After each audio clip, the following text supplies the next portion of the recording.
ভাই কি আর কোনো দুঃখের কথা, খেলতে যাওয়ার সময় অর্ধেক রাস্তায় এসে গেছে তেল ফুরিয়ে। আর এদিকে তারিক আর আসিফরে বললাম এমন একটা ব্যবস্থা কর যাতে একটু বাইরে বাইরে যাওয়া যায় সামনে পর্যন্ত। তারপর আর কি ওরা দুজন কাজে লেগে বললো এখানে কোনো জায়গায় তেল নাই, যেভাবে একটু বাইরে বাইরে সামনে দিকে গেলে হয়তো বা তেল পাওয়া যেতে পারে। তো এর জন্য ওরা দুজন একটু যেভাবে চেষ্টা করতে আসছে যাতে সামনে একটু যাওয়া যায়। আর ভাই এমন জায়গায় এসে তেলটা শেষ হয়েছে, মানে এই জায়গায় আশেপাশে কোনো তেল নাই, আর এমনি আমাদের খেলা লেট হয়ে যেতেছিল।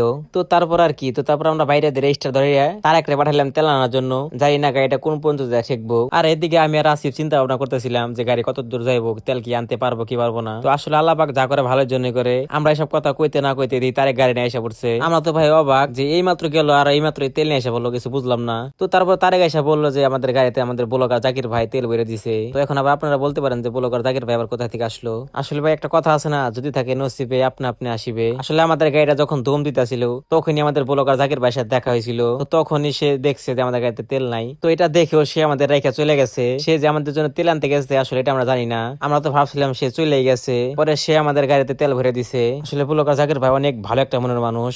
আসলে আমরা এই নাগরপুর টাঙ্গাইল মাঠে যত খেলা খেলছি প্রায় মাঠে আমাদের ব্লগার জাকির ভাই থাকতো। আর তার বাড়ি কিন্তু ওই নাগরপুর টাঙ্গাইলেই। আসলে বিপদের সময় আমাদের ব্লগার জাকির ভাই আমাদের পাশে ছিল। আসলে ব্লগার জাকির ভাই আপনাকে অসংখ্য অসংখ্য ধন্যবাদ। আপনি যদি আমাদের এই উপকারটা না করতেন তাহলে আমাদের মাঠে যাওয়া অনেক কষ্ট হয়ে যেত।